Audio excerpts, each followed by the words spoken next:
Good morning. On behalf of my mom and my family, let me welcome you here today. My dad would be very proud of all the people in the church this morning. And who was the lady in the choir with that high voice? Someone got it there real high. That's very, very beautiful. Thank you. My brother asked me to be short. My older brother. So I only have 4 pages to get the hook. Most of my memories of my dad are in my heart, but I'd like to share a couple of them with you. When I was probably like 10, 11, 12 years old, something like that, back in North Adams, Massachusetts. We lived on Mass Ave. And it was a very busy street, and across the street there was a hill on the street, and my dad, myself, and I'm not sure if it was my brother or sister, but we were running down the hill because we had to. And then towards the end, my dad and I kind of slowed down, but my sister or brother kept going, and he realized this was not going to be good, so he just slid out there like he was going to second base, on the asphalt, tripped my brother or sister, and she went sprawling down and cried and cried and cried and wondered, why did my dad do this to me? He saved their life that day, and that's what he did. He gave up his body for that. My dad loved to buy $25 cars, $50 cars, and Mom, on a good month, a $100 car. We had a pink Rambler with push buttons to change the gears. Well, I remember it was a white car, and this is my sister. Was the other one you too? Maybe I should save this for your sermon. Anyway, we were taking a corner, and this door, when you get a $50 car, not everything works good. And we had a long bench seat, and for you young people, you had the whole seat right across the front, no seat belts. We didn't have them in those days. And so when we took the corner, the door opened, and my sister started to fall out. My dad just instinctively grabbed her, negotiated the corner, got on the straight and narrow, and then let her go. Once again, saving a life. Now one from me, so we'll make it fair here. I was having a hissy fit, because I was, at that point, I was a little guy in the family. I was the youngest. And this was up in Plattsburgh, New York, Leonard Avenue, 59 Leonard Avenue. And I had a croquet mallet, and I had my back against the house, and I was swinging it back and forth, keeping everybody at bay. No one's coming near me. So what did they do? They called Dad. He came home and he saved everybody else's life. Probably me going away until I was 18 or something. And then last one, and I tell this a lot, and I told it the other night. My older brother, who should probably give me the hook before I tell this story, but he was in the 70s and he had hair down to here. And he's in the late teenager, he's a tough guy now. And he wanted to trade punches with my dad. And it's 50 punches in the arm to my dad for 1 punch to my brother in his arm. And it was probably 20 punches, but I've told the story for 20 to 30 years, so next year it'll be 60 punches. So my brother punched him and punched him and punched him, and his hand, his wrist, he was tired of punching him. So it was over. Now it was my dad's turn. So he sat Jerry down in the chair, and he just went, boom.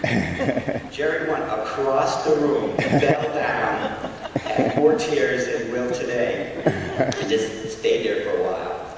That was the end of the trading punches forever. My mom told a story the other night, and I've never heard it before. I hope I get it right. She said that last year, of course it's the second, so that's easy, someone called the house, a lady, and she said, my father answered the phone, and she said, Mr. Burdick, would you like to go on a cruise? And he goes back real quick. He says, yes, but I don't think my wife would let me go with you. That's him. That's him. 3 more to go, Jerry. You're done. My dad orchestrated all this. That's the kind of guy he was. The last couple of weeks, he wanted to make sure everything was handled. My brother Jerry lives in Tennessee and I live in Massachusetts. The rest of everybody in the family lives around here, so they were able to see my dad every day when he's in the rehab center and hospital.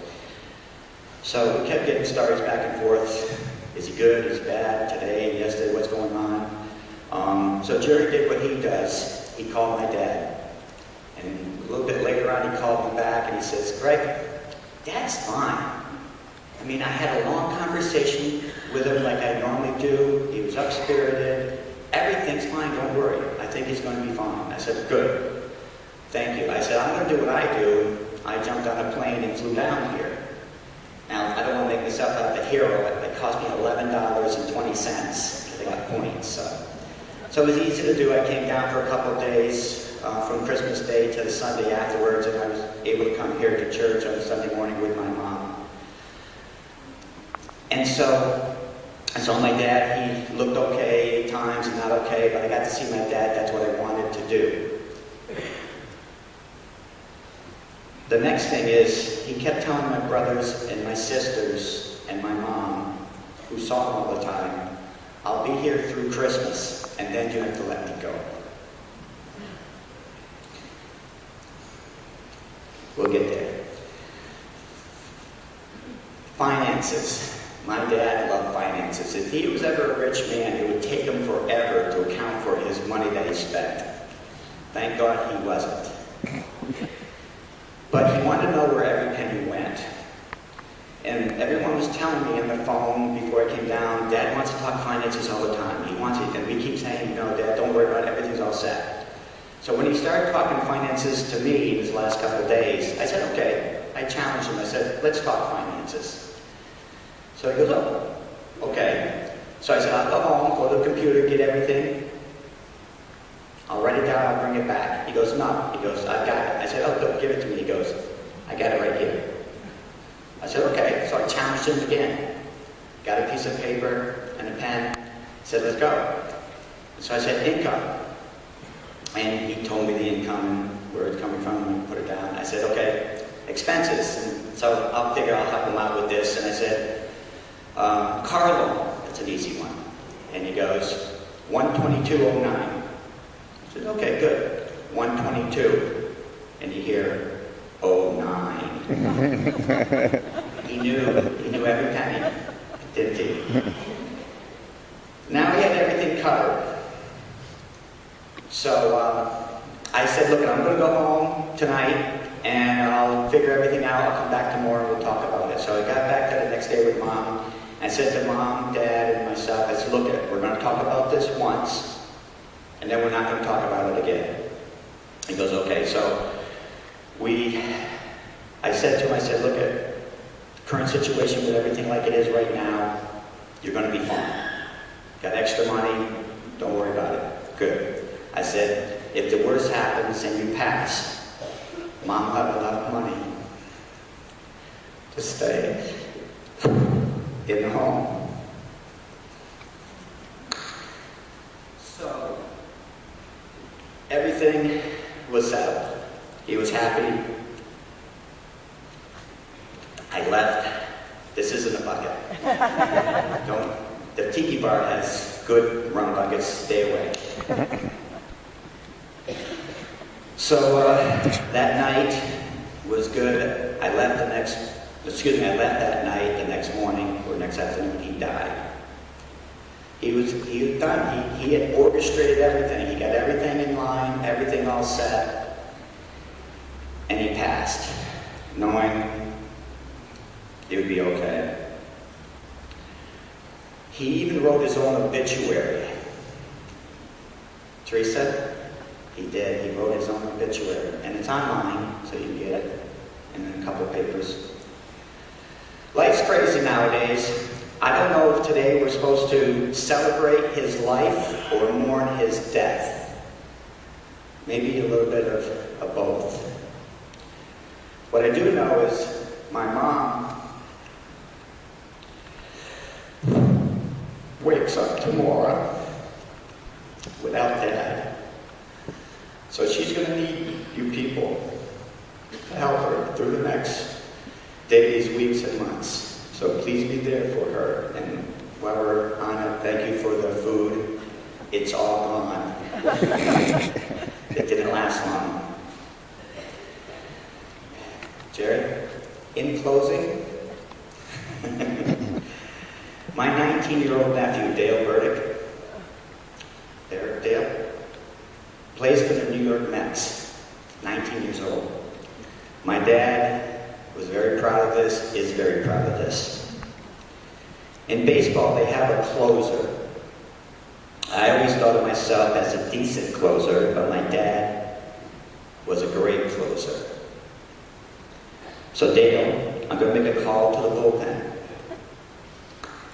to have my dad close this one out.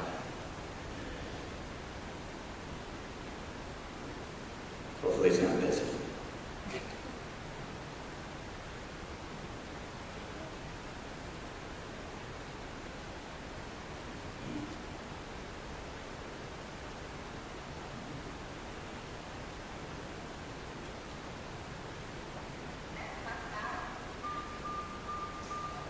Okay, so now you know my password.